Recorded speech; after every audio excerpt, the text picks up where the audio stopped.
And one of the worship leaders that we travel with, John Paul Von Arx, he works here at the university. He's incredible. And so we're on a flight to California, and he says, "Hey, Martin," he says, "what is your vocation?"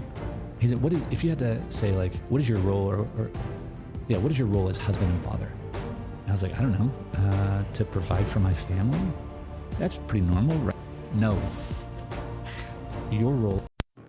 Welcome to the Hey Brother podcast, where Catholic men share about real struggles. I'm Nick Clooney, your host, a Catholic psych mentor and the founder of Crafted for More, a mentorship practice dedicated to helping men live more radically free lives. Each week, I sit down with a man to hear his story about how brotherhood has shaped him, the struggles he's facing, and where he wants to grow. In addition to our weekly interviews, I share conversations with my brother Mitch. Subscribe and follow so we can walk this journey together. We want your help to build a stronger, authentic Catholic brotherhood. Sweet. Let's roll. I want to welcome everyone back to another episode of the Hey Brother podcast. Today I'm joined by guest Martin Watchin, who is full-time with Elevated Ministry or Missions. Is that Elevated? Missions? Pretty close. Elevated Parish Missions. Pretty close? Yeah. Elevated Parish Missions? Okay. I connected with you on Facebook, and I was like, this guy seems really interesting. He got a cool beard. I should bring him onto the podcast and listen to see what he's doing with work. But I also, when we were talking before this, you said that meeting your wife was a really interesting story, and I kind of want to start there to hear more about that story, meeting your wife, and what did that all entail. Yeah, thanks, Nick. Thanks for having me on. My beard travels before me. I think my beard has traveled the world, and I wish I could have been part of some of those travels. But the beard's traveled the world. What's that mean? Like, I feel like people know and see my beard first and foremost before anything else, and it has gotten me into a lot of good interactions with people, and it's like it has its own kind of infamous life, I feel like, without me even knowing it. My son came home from school and he said, "Dad, everybody knows you." I was like, "What?" I was like, "What are you talking about?" He said, "Dad, your beard, everybody knows your beard." They come up to me, they're like, "Hey, are you so-and-so's son?" I was like, or he says, "Yeah, that's me." And anyways, it's a funny thing to have this kind of notoriety for something that I feel that I forget about so often. But just to give a little hope or a little kind of direction that a beard isn't everything. I met my wife without the beard. I did have a goatee, but it wasn't nearly like this. And going way back, this is 2006, and I was at Franciscan University, having a real transformative year. I come from a pretty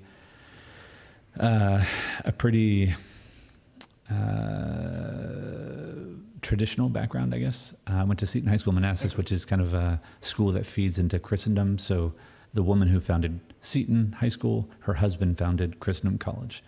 And so very clean cut, kind of very traditional school, which is great. I loved it. And did not care for Franciscan in the slightest. Which is funny because a lot of my friends ended up going there. I had no direction in life. I ended up going to Europe and traveling across Europe for 4 months after high school, backpack across, and just had some great travels while I was abroad. That brought me to some friends of mine coming home, bringing a girl with them. I got a crush on the girl immediately, went to go follow them to Franciscan to just visit. Immediately she hated me, but that was enough for me to put a toe on campus, which changed everything. Yeah. Man, that's wild. Just slow down just a little bit. Like, where was home for you growing up? Yeah, born and raised in Manassas, Virginia. So, kind of just a suburb off of D.C. area. Great place to live. Born and raised on 3 acres. I wasn't born on the 3 acres, but you know what I mean. And sure, had a good life there. 6 siblings, youngest of 7, and had great parents that raised me in the faith. And I was Catholic, but I don't think at that time I realized that I wasn't really living my faith. I was following the letter of the law, and definitely saw a lot of times where I was judgmental to myself and especially to others. So yeah, that was kind of the, which goes right into play with that whole Franciscan thing, just judging others and not really understanding what it was that was causing me the consternation or the frustration or the lack of understanding.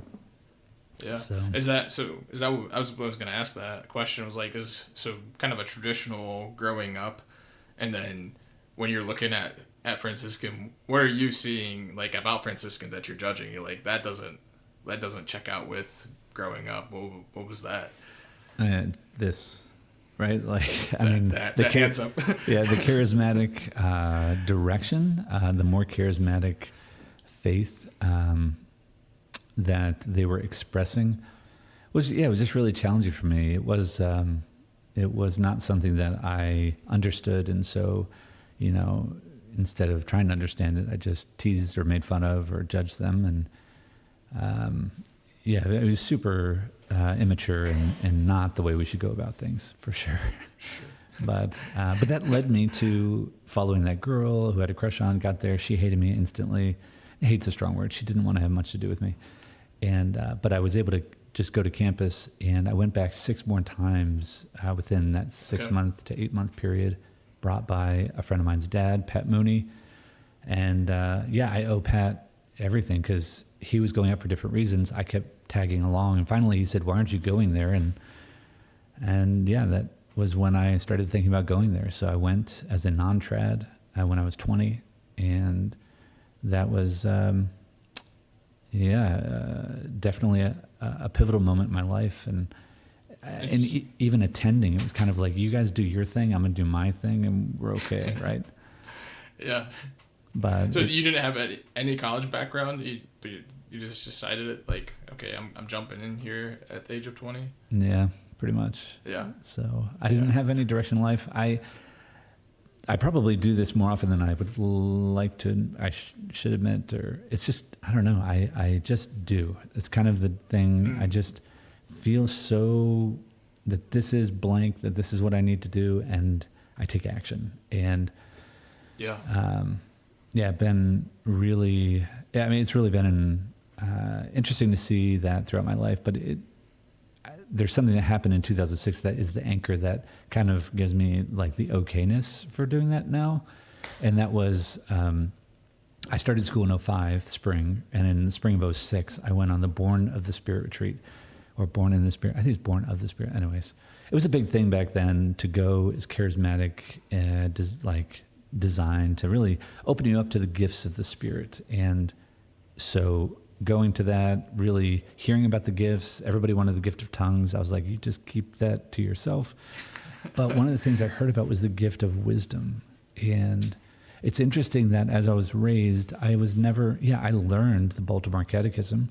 I learned what the gifts of the Spirit are, but I never knew what they were. I didn't realize that they could apply to me. And so at this retreat, it really opened up my eyes to, what am I asking for? The Lord wants us to ask. Am I asking for a gift? And they really put it heavy on you to ask for a gift. So I took it to prayer that weekend, and while I was there, I asked for the thing that really stuck out to me, which was the gift of wisdom, to know what God wants, right? And I've seen that play out in my life, that gift of wisdom, over and over and over. And I'm just so grateful that I went to Franciscan, went to that retreat, which then led into that summer. I don't know if anyone's ever come across discerning anything in life, but I don't know. I mean, I'll share a story, 2 stories, and the second one is the one that you're asking for to begin with. But a buddy of mine, Pete Birds, he is, I forget his title right now for Net Ministries. He's like the VP of something for Net. Well, we were at school together. He was the housing host with me for the summer conferences that summer. So the two of us were in this dorm, and we were welcoming people and taking care of the dorm and tag teaming it. It was just the two of us. It was awesome. And then he said, "Hey, Martin, have you ever discerned?" And it was one of those moments where I felt like I didn't want to show that I hadn't. So of course I was like putting out my chest and being like, "Of course I've discerned, like, how dare you?" Yeah. And I don't know if it was like a couple days later, a week later, I went back to him and head hung low, and I was like, Pete, I've never done that. Again, I learned about discernment in so much as what that may mean, like the definition, but not the practical aspect. And so I said to him, but I don't know how to do it. Mm-hmm. So he told me what he did, or what he does when he discerns, and that was like really giving God a period of time to do something over and above what you would normally do, to really answer the question of blank. And so I was like super excited again. Like that day, I was like, great, I'm going to do it. And I was like, I need to discern whether the Lord's calling me to priesthood or to marriage. And I said, I'm going to do a holy hour every day for a week, which is probably laughable because it's not that much. But for me, it was. And day one, I go to the J.C. Williams Center, which is the student center on campus. Okay. And a brother comes up to me, Brother Gregory Plow. He's now Father Gregory. He comes up to me. Tell me, how often have you ever had a priest or a brother come up to you and say, hey, have you ever discerned the priesthood? Oh, by the way, here's a flyer. And this is day one. I'm like, Lord, what? Well, I guess priesthood it is. That was quick. Yeah. Which led me to the port. What was that? It feels like a very clear sign, right? Right. Like it's just like... I don't think you need much more. I mean, it sounds like a scriptural story I'm telling. And yeah. I made my way to the chapel, took the pamphlets with me, and I started praying with them. I wasn't going to just end. I said I was going to give them a week, so I did. And that day I took those with me and I prayed with them. And there was a pamphlet with the brothers reading to these kids, and I closed my eyes. And at that moment I knew that those were my kids. I knew for the first time ever, with such overwhelming joy and just like warmth pass over me. I was just like, man, I just know what you want of me, Lord. Like this is it. I'm called to be a husband and a father, and you are gonna just, do like great things for my family. I just knew that that's what it was that he was asking me to do. So that was really beautiful, which then led into my second story. So going into Austria. Yeah, before you jump into that, I just wanted to comment on, I think it's really good humility on your part to first you're like, oh yeah, of course I've discerned before. I think that's kind of our initial reaction to anyone who challenges us on something we might not be particularly strong in or haven't given much attention to. It's just oh sure, we either pretend we've done it before or pretend it's not that important, right? And just kind of brush it off. But I really appreciate your humility in the fact that it's you came back to it and it was actually, Pete, I don't know. And he was able to speak into that, which I think is awesome. Part of the reason we have the Hey Brother podcast is to really emphasize what does good brotherhood look like. Mm-hmm. And it takes two sides of brotherhood. And sometimes one side being asking a good question, asking a challenging question like that, and then responding to that. And I think it's easy to respond to challenge in the way that you did, right? At first it's but then okay, no, what's here? And so good humility on your part, and then actually following through on it, and then also seeing where the Lord directed you in that, because it's easy to kind of, when you're out there discerning or just pondering, thinking about things through, it's easy to grab onto the first idea and be this is it. But to let the Lord lead you in it, hey, do you want to be a priest? And then that leading you to this roundabout way of no, actually, I think I'm supposed to be a dad. And that's awesome. So I just wanted to comment on that quick before you jumped into the next part of the story where it continues and picks up. Yeah, somebody told me after that the Lord never wants us to be unhappy. And I think that's where when we think of whatever it is that we don't want to go to. It's the Lord's not going to call you to something that's going to make you unhappy. I think that if we understood that a little bit more, that he's got great things for us, that we would be a little bit more open. Yeah, so that led into going to Austria that fall, which again was the last minute. I think I signed up for that at the end of the spring semester, of course. And they had an opening, and super excited to go to Austria, but different rose-tinted glasses, I think, than everybody else. everybody else was excited to travel and whatnot. And don't get me wrong, that's fun. But I had found reasons over the years to travel to Europe every year for 6 years in a row. So like it wasn't as big of a deal for me. But what I was excited about is I'm going to be in a 14th century Carthusian monastery with 171 other people, and I'm going to get to know them, and it's going to be awesome. Yeah. Can you tell I like people a little bit? So that's awesome. So I go and super excited, and within 2 weeks, knew 171 other people, could introduce anybody to anybody. Kevin Hyder was out there, Brother Ross Henley, just some really great relationships. But out of the 171 people, what I realized is the majority of people, I wasn't going to get to know more than that. And that was really, really hard for me. I mean, like you were only going to get to know them at like a surface level, is what you're saying, or and there was like a desire to go deeper, is what you're saying. Oh yeah, that's actually one of my insecurities. Is I just dive in deep. I just don't even wait. I just like, let's go. And great on a one-on-one, not so great on like a party level kind of thing. So sure, but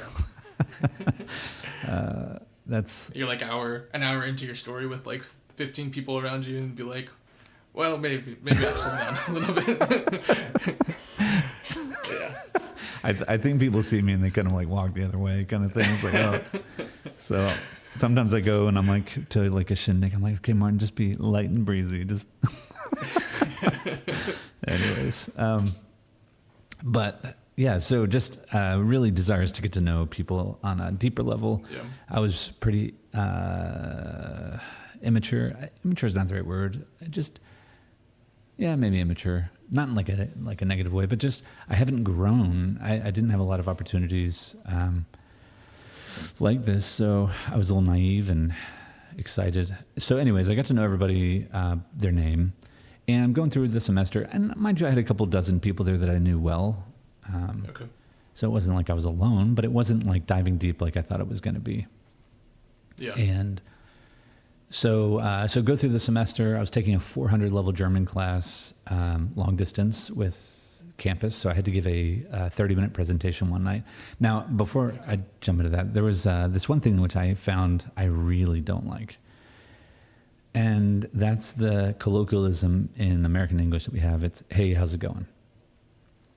And people mean well, but they don't mean how's it going? They mean hello. And everyone deserves a hello. I'm a big, firm believer in that.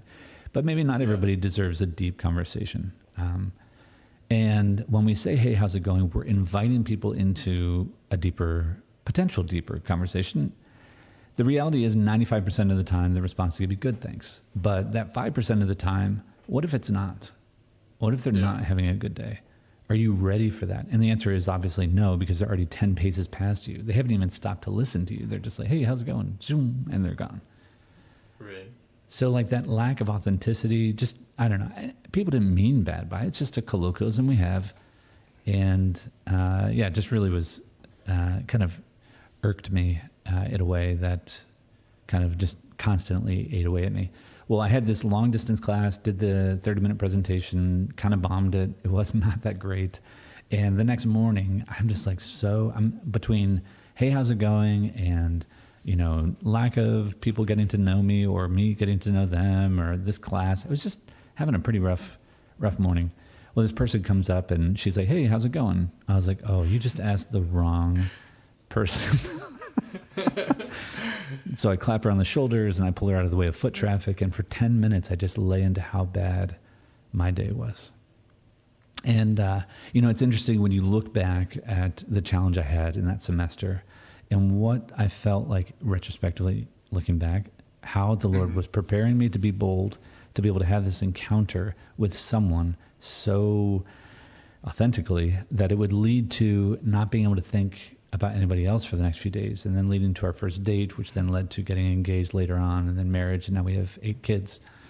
But it all starts with like that authentic moment that for so many of us, it's not in our repertoire to be that authentic, but how the Lord kind of prepares us for things if we're willing to let him have that chance.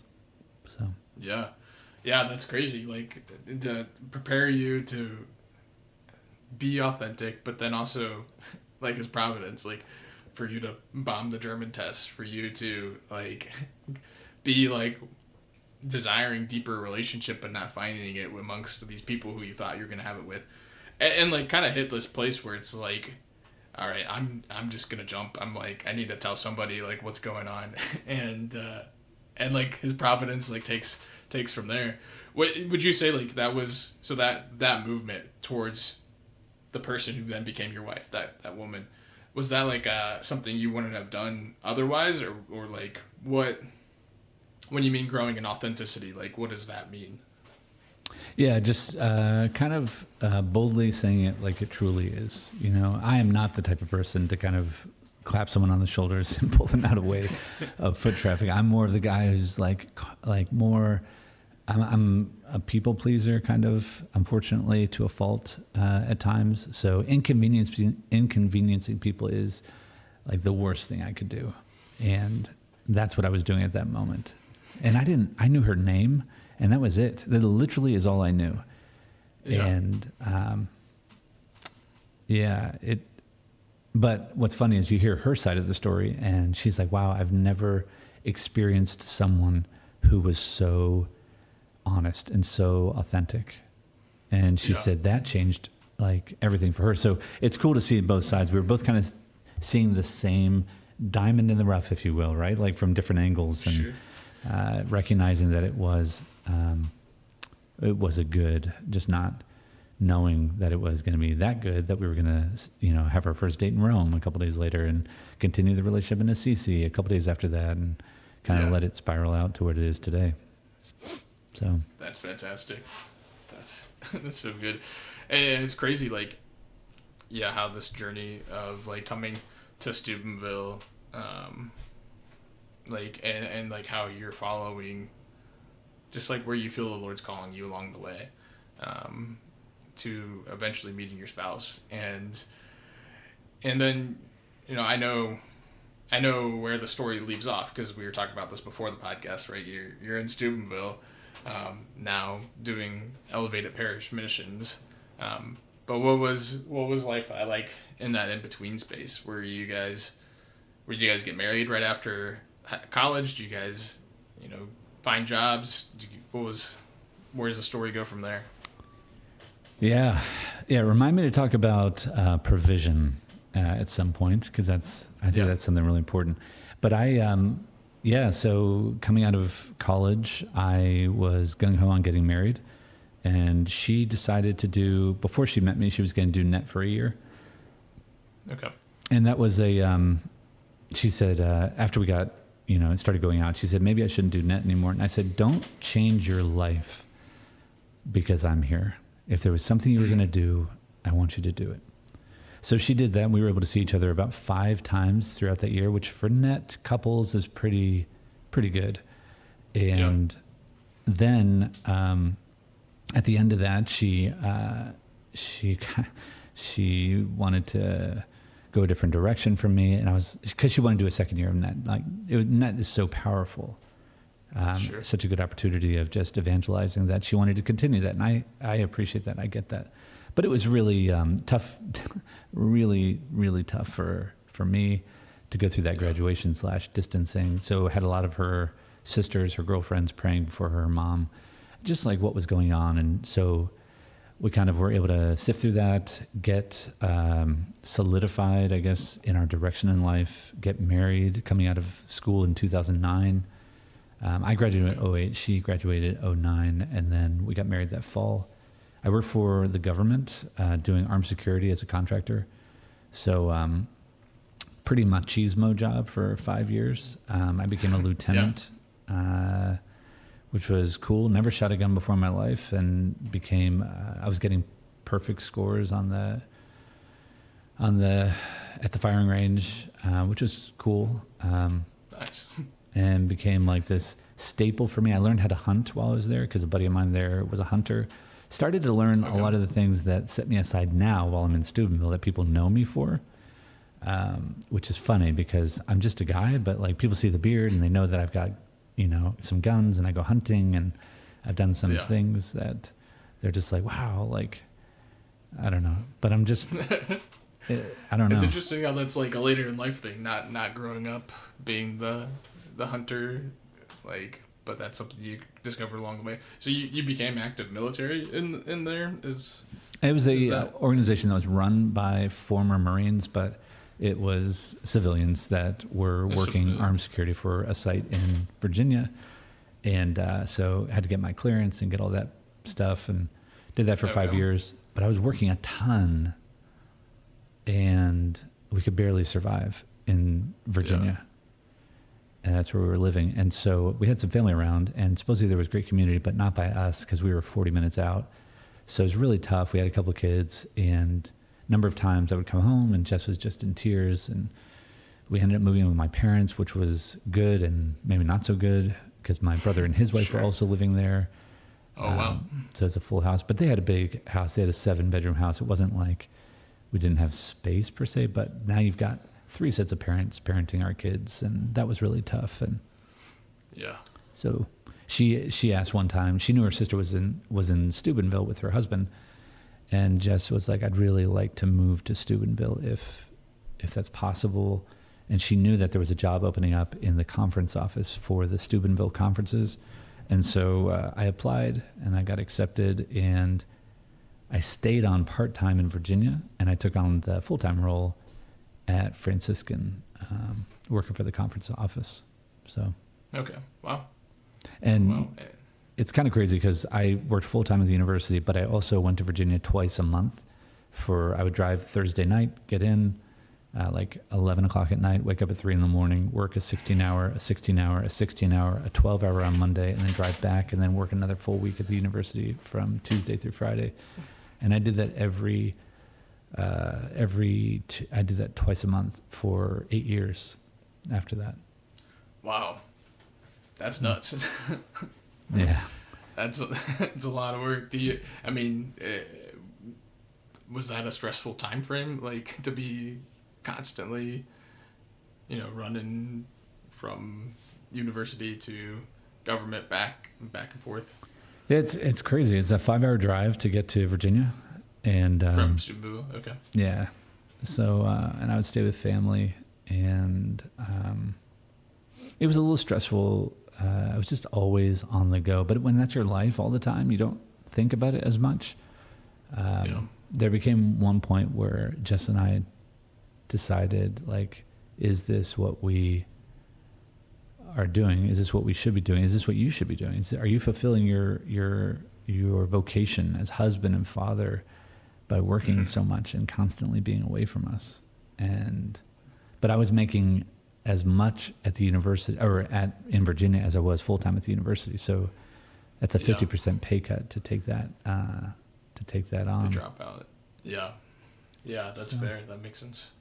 And I know. So just Elevated Parish Missions comes in at some point, and I want to get to that. But I also want to. I also want to hear like God's providence, because I think that plays into kind of what you're talking about and alluding to here, and like the way that He provides in it all. And also want to hear like what brotherhood looks like too. I mean, now the course of all of this, like work transition and everything like that, like was there, when you're doing, because it was probably, it sounds like 60-hour weeks at least, or more time frame than that, but like between that family life, like was there much room for brotherhood in that time frame, or was that part of the equation or not? Yeah, you always make time for the things that you want, right? You have to, the word make time. You never have time. There's no such thing as free time. That's a pretty common saying, I think, these days, but I think it's true. You fill the time with the things that take the least amount of work. So if you have free time, it's really just filled with the things that take no effort. TV or podcasts or whatever it is that, like, you can just sit back and just enjoy, right? Just digest. And there's nothing wrong with, obviously, podcasts or TV, but it's like, what is it that you want in your life? Because you've got to really work for that.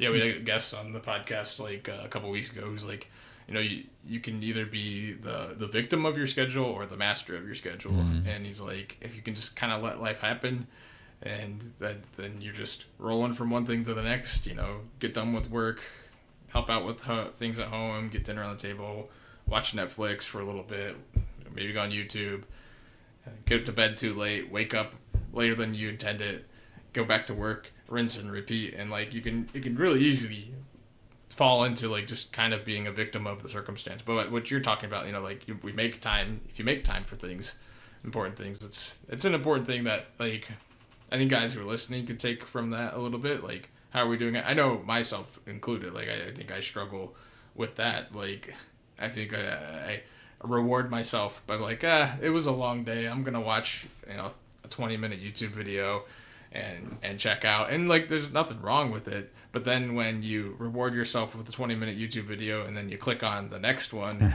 and then the next one and then the next one, yeah. And then it's like, all right, like, this is not exactly an orderly fashion in which I'm pursuing this. But so it sounds like that maybe brotherhood was something you were looking to make time for in that phase of life. Yeah. So phase of life. I'm going to start it off with an image because the Lord speaks to me through images. And from there, I'll dive into a little bit of getting challenged by brothers and kind of where that took me in life. I already talked about Pete's example, and I've had other examples of other guys in my life that have called me on, and that's really important. The reason I took the job at the university was because I got a tour of the building, which was, anybody who's been a Franciscan, it's one of the old projects because they turned that into a CC Heights, and they took one of the heights or the old projects. It was a set of 4, and they turned it into an office, and that's where I was. And one of those rooms they dedicated to a prayer room. And the idea that I was going to be able to pray once a week with my whole team blew my mind. Mind you, I'm coming out of the government sector, and now I get to go into a place where I'm going to be praying with my team once a week. And that was incredible. And not just like pray, but we were going to do worship together. We were going to do a time of intercession together. We were going to actually like kind of lay it all down.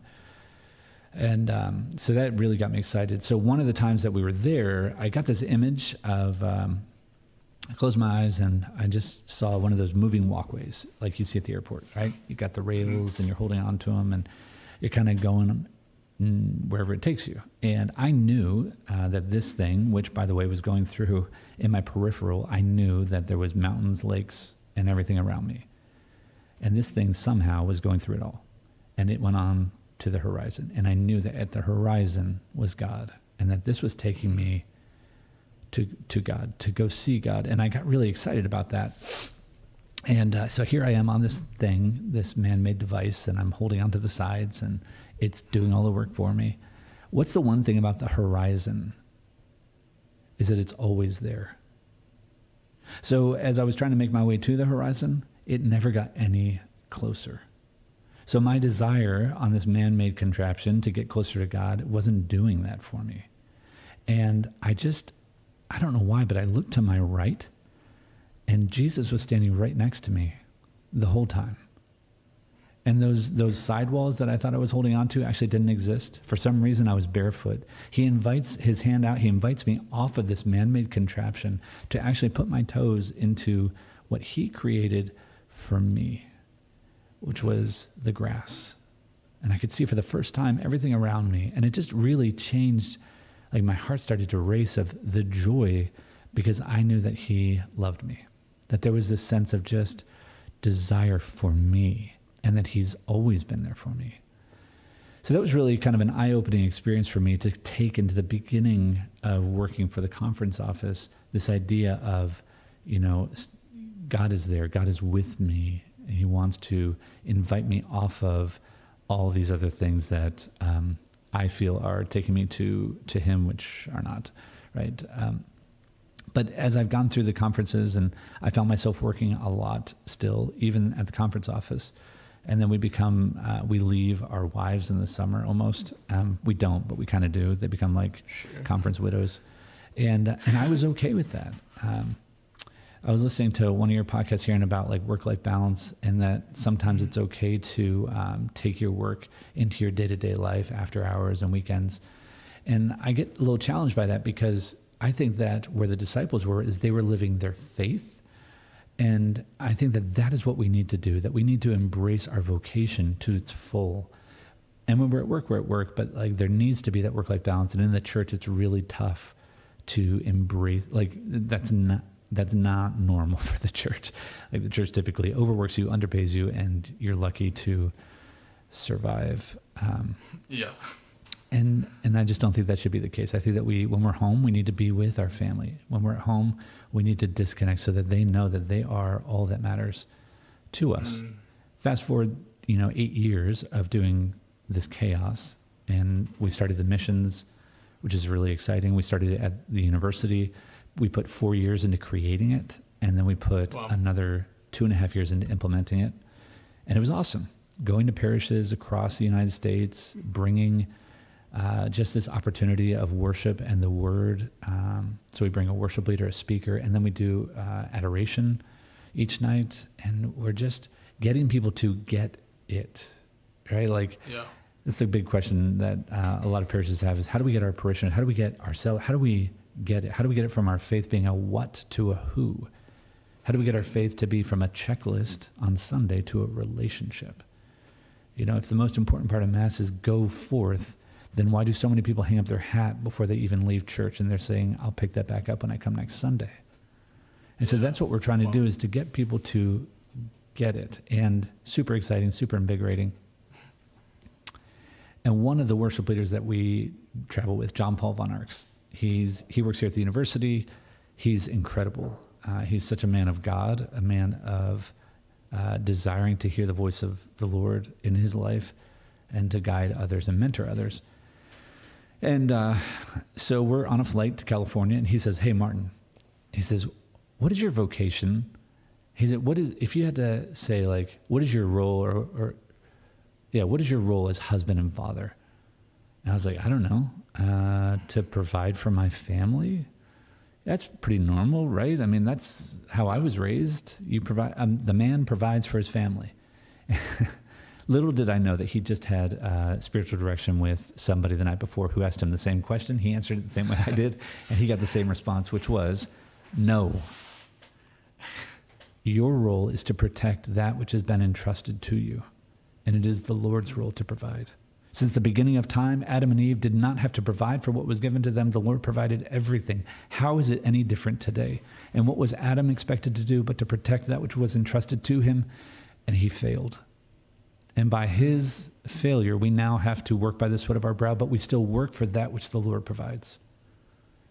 And if we think of it any other way, then we are mistaken.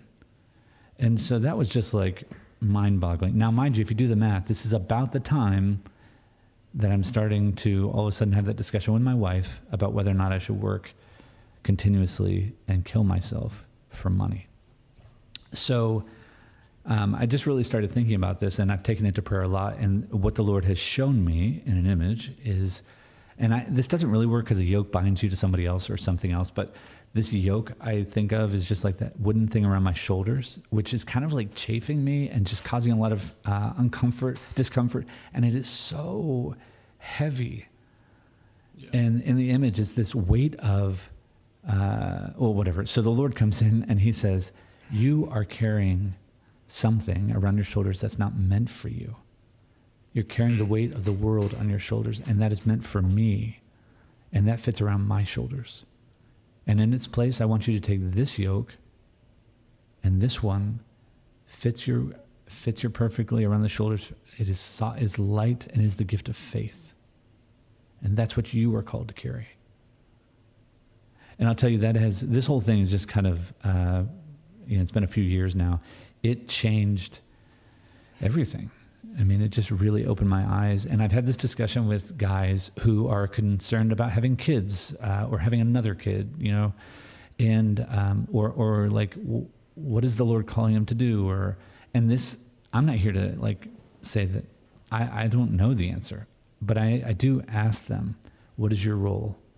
What is your role in your life right now? And take it through the right lens. Man, that's awesome. I really love that. Is it you said John Paul was the friend that shared that with you? Oh, yeah. from his spiritual direction. Yeah. I love that because it's just like I maybe I view spiritual direction or mentorship a little selfishly in the fact that like maybe not selfishly, but like that opens my eyes to see like, okay, how is the Lord actually like he's speaking that to me, but it's also like the ripple effect, right? That can like the Lord can touch so many people's lives through the one conversation, and I just really appreciate his brotherhood and sharing that with you, and then what that has done for you in your life, and I really love the story of like. Yeah, like when you were talking about it, it resonated with me a lot, right? Like I had the same response that you and John Paul did, right? What is your role as husband and father? It's to provide, right? That's kind of like the programmed answer in the mind, but there's something different when you have this proper understanding of like, protecting versus like the Lord. The Lord is the provider. So that resonates deep in my heart. I think that's like also something that a lot of men can like wrestle with, because it's like it's so easy to make that our identity, like the provider, and like to make it meritorious, right?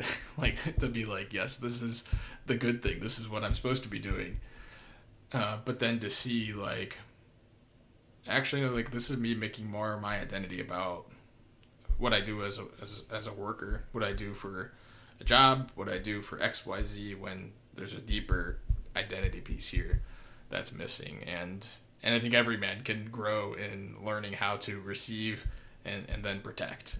We're not great receivers as men. That's why we have wives to show us how that works. It's like, and there's a lot I know I can grow in that. So, thank you for sharing that story with you and John Paul and that piece of wisdom, because it's still like hitting me in the moment. Like, man, there's something here to, like, I'm gonna go run and take that to prayer after this, after I'm done with work, and like let the Lord keep talking about that. Is that what you're alluding to? Like when you were talking about providence earlier, like remind me to talk about providence. Was it that story you had in mind, or is there something different? Or I think that story is really it. It is something that I think we need to hear. It's countercultural. And I think sometimes it could be misunderstood that like making money is a bad thing, or success is a bad thing. And that's not what I'm talking about. I think it's more of, what is the Lord calling you to do, right? Yeah. And follow that. And, oh, by the way, don't sacrifice your family along the way, because that's not what the Lord wants. And especially for guys, I would say, I don't know, maybe like 30s and 40s, where we really want to just do the best at our job, and we're willing to sacrifice things so as to rise through the ranks or to receive more money. Or, two things I really couldn't stand working for the government was hearing a couple things all the time. And that was, I can't wait till it's Friday, and I can't wait till I retire. And I would always think, man, like there are 5 days a week that you're missing out on, and there is the rest of, like, that's 20 years for you. Like, what about every day? Today's a gift. Like, what are we doing today? Like, so getting out of some of those is, it's countercultural, and I know people don't really mean that per se, but just say what you mean, and kind of like, let's work towards what really matters in life. Yeah, it's like a serious temptation to live not in the present moment, right? Like just to be like always planning for some sort of future, whether that's the weekend or retirement. And I think it's a real danger to like start to feel like life's passing you by, and like you're probably the last one to see that too as a man, like to start to see that like you're just letting life pass you by. A lot of other people see it quicker than you do. That like you're living somewhere else than the present moment, and that might be a hard thing for guys to kind of like wrestle with as well, because it's like, what do you mean I'm living out of the present moment? I'm doing my job, my head is down, and I'm working so that way I can get ahead or get to the next place or get the 401k build up, so I'm done with work. But it's like, even that, like, are you really actually present? You're just working to work. You're like not actually aware of anything else besides your work. And there's so much life. It makes me sad, like, because I've seen it, what you're talking about, in a lot of guys that I know and guys that are close to me, men that are close to me, that it's just like, it's sad because it's like it feels like you're missing out on so much more in life. Not too dissimilar. Sorry, go ahead. No, please go ahead. I was gonna say, it's not too dissimilar from like what you were sharing with that moving walkway image from Prayer Life, where you're definitely like, you feel like you're moving. It feels like you're going somewhere, but are you actually engaging with like real things? Like, are you actually feeling the earth beneath your feet? Are you actually listening to what your wife's saying, your kids are saying? Like are you engaged? Are you at the soccer game, or are you on your phone checking like work emails, right? Like, where are you at when you're actually in these places? So, and that's where the adventure is. I mean, when you get off the moving walkway and you start running through the fields, I just think of C.S. Lewis, right? Like, further up and further in. And like, where you think you've seen it all, it just gets better. Like, I promise you, it gets better. And the more that we give to the Lord. And one of the prayers that I say often is, Lord, show me your fingerprints today. It's not that you don't work in my life. It's I don't recognize it so often. May you show your fingerprints to me today. I think when we're in the lows, we don't necessarily see the big picture.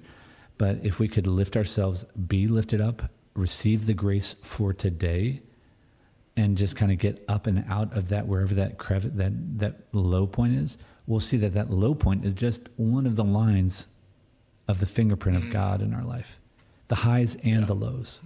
Are we able to see that? Because He can use everything for good and direct us and guide us and be there for us. So, Lord, show me your fingerprints today and give me the grace enough for today. Not tomorrow, not yesterday, but today. So that's good. That's awesome. I know we're running closer to time here, but I wanted to hear about what you're doing now with Elevated Parish Missions. I think you're full time with them as the CEO or the founder, or both, or what does that look like? And can you tell me about that? Because I'm curious. What you alluded to a little bit, like with worship and stuff like that. What's it all look like?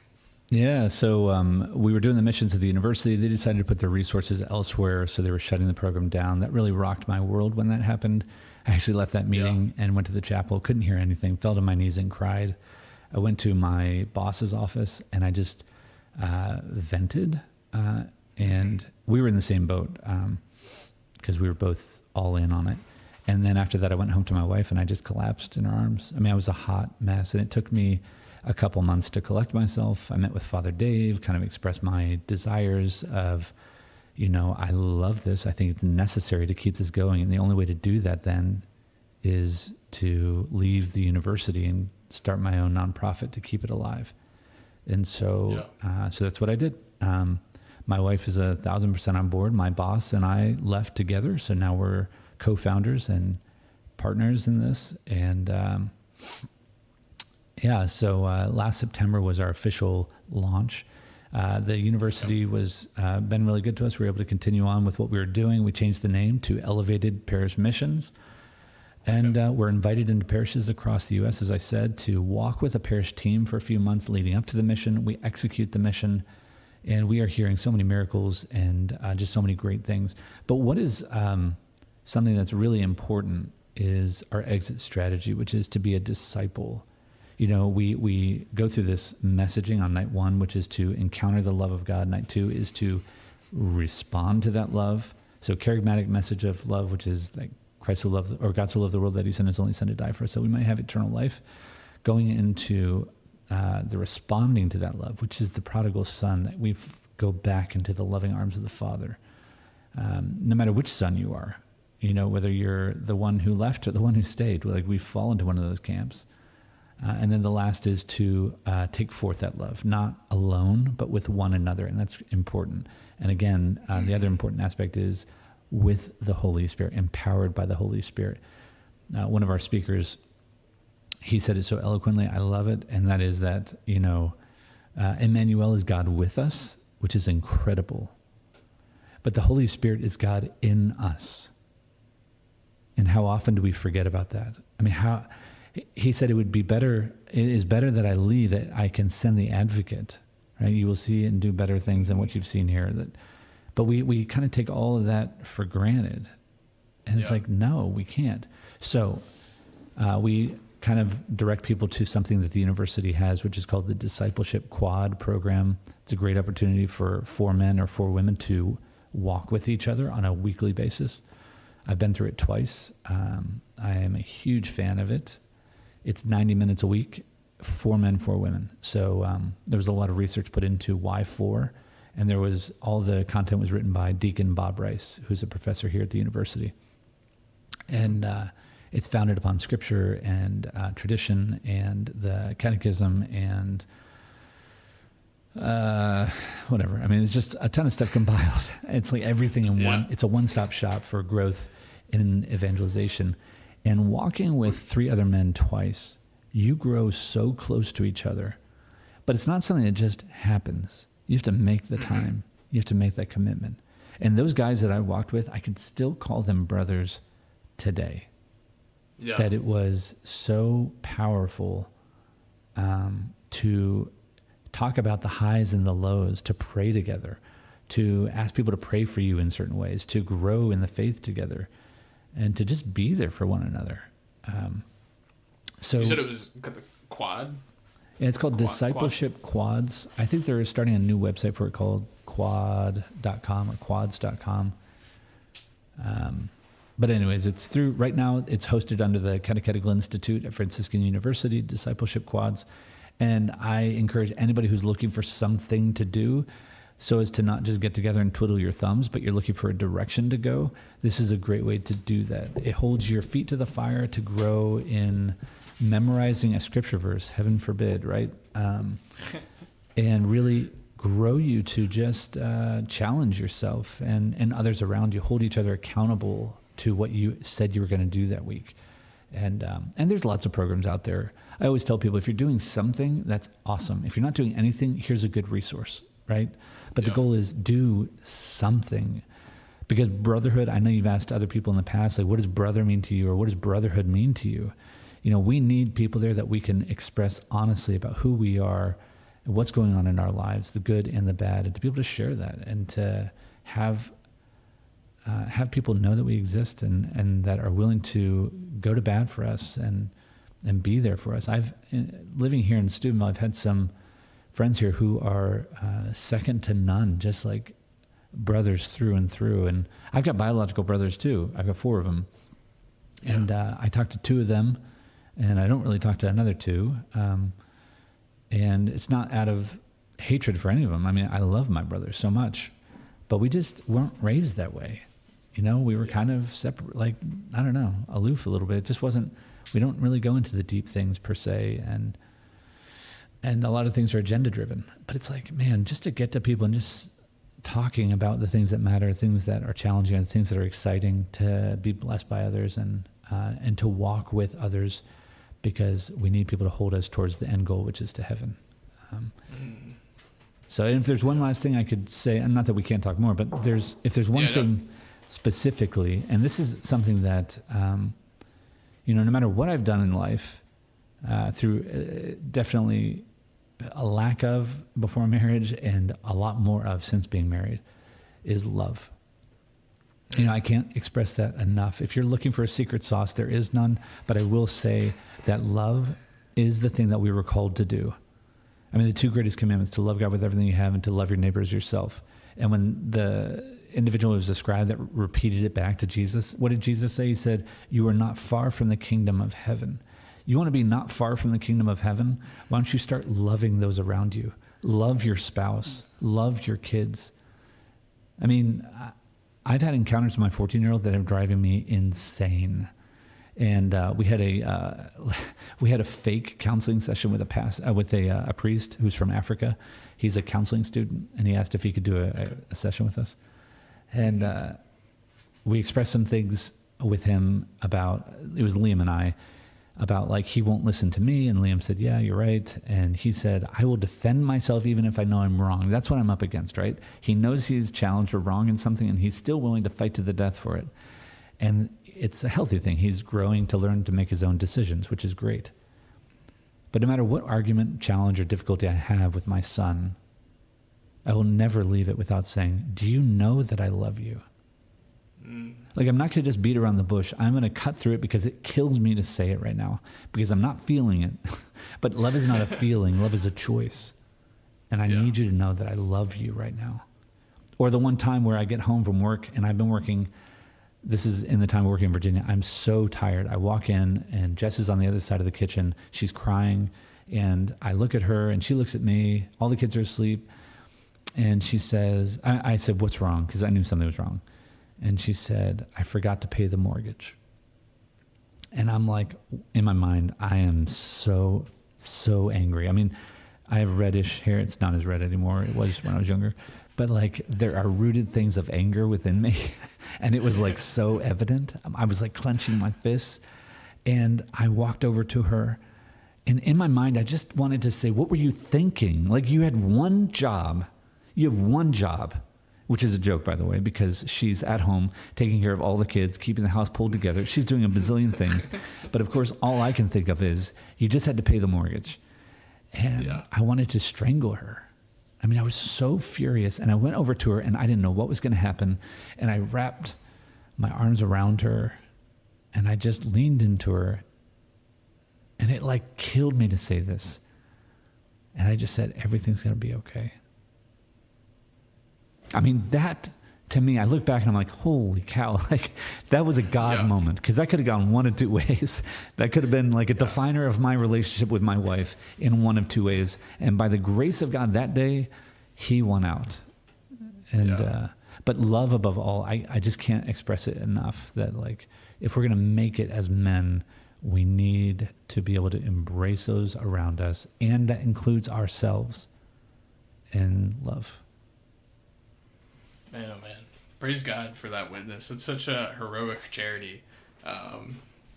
Giving due credit to the Lord and his grace for that moment, but also like you responded to that grace. And so like just heroic charity in that moment of loving your wife.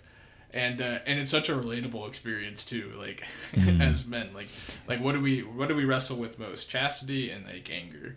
Like 90% of men, right? Like those are the two like vices that we get caught up in.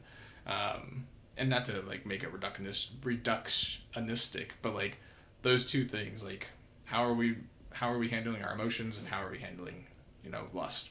Yeah. And they're connected. But like it's such a relatable experience in what you're saying, because it's like, yeah, you feel that when your kids piss you off, when your wife like does something and like it just bubbles up, and then you have that choice, that moment of like choosing to say I love you, even if it's through grinding teeth, right? Like even through clenched fists, it's like, or like let it define in an opposite direction. And so I appreciate you sharing that witness.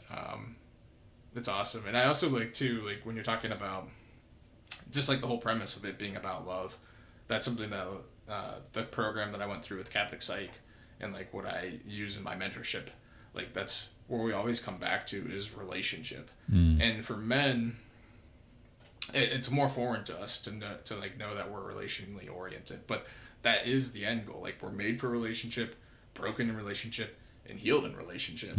And so all it does really come back to love. I remember like coming to that conclusion, like in my late teens, early 20s, I was like reading something on the theology of the body, and like I put the book down and I'm just like, it's all about love. It's all about relationship. Like that's how it makes sense. Like even like the sexual urge, right? It points to the fact that we're made for others.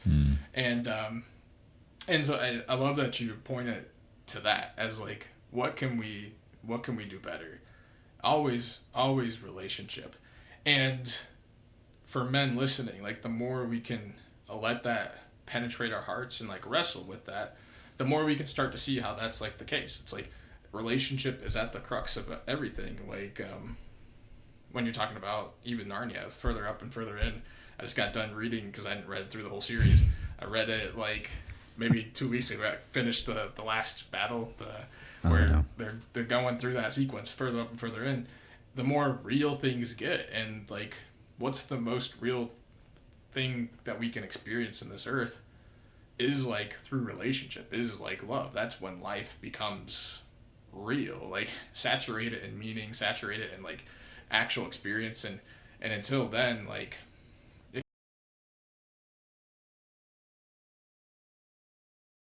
can feel like a shadow of an experience. Like life feels dragging. And I'm not saying like once you figure out love is the answer, right, everything becomes rainbows and sunshine, but it makes the shitty moments worth it, right? It's like, all right, like let's keep going. So I really appreciate having you on, Martin, and you sharing a lot of wisdom, a lot of the ways the Lord's worked in your life. Where can people plug into Elevated Parish Missions if they want to learn more about your work? Yeah, thanks, Dave. Thanks for having me on. This really was a ton of fun. I mean, it's just great to have you randomly find me and that we get to encounter each other and to just talk about the Lord's at work, which I love. Yeah, so we're doing Elevated Parish Missions through, you can check us out at elevatedparishmissions.org. We chose the longest website possible, so have no fear. And then you can check us out on Facebook. We got a ton of testimonials and kind of little shout out videos there at Elevated Parish Missions. I literally just joined Facebook, by the way, in January. And Nice. Facebook thought I was a scam because I kept friending people, like a ton of people. But I'm like, how about I'm a 40-year-old man who knows a lot of people? Anyways, That's a different story. So you check us out on Facebook, check us out on Instagram, I guess. You say those things. And then, I guess that's the biggest thing. So. Oh, and that's what I was going to say. We have you can cut all that little stuff out, but we have a podcast that's going to be coming out hopefully for the My Parish app. They asked us to do content for them, which is really exciting. So we're going to be doing like 5 to 10 minute segments for the My Parish app. It's called Higher Ground Podcast. And we're actually going to be recording starting tomorrow morning and then hopefully be putting that out next week or the week after. So get some stuff out there for more people to hear little nuggets about how to be practical, growing, and reaching for higher ground in your faith. That's awesome. Yeah, I really encourage men out there who are listening to check out Martin's website and to learn to be men who are active, who are choosing to participate instead of passive. It sounds like that's a lot of the mission, is like, how would we choose to be active disciples? And if that's missing in your parish, like, go over to elevatedparishmissions.org. That's it. Yep. Okay. Spot on. It'll be in the show notes as well for people to find. But yeah, thanks for sharing that. Thanks for being on. If folks want to learn more about what I do as a mentor, how I help men become who God's created them to be and live radically free lives, you can check out my information at craftedformore.com. There I have more information on mentorship and also a couple free resources to help people get started on that journey. So, all right, we'll leave it here for now and look forward to having you guys join us back on next week. And until then, God bless. Peace.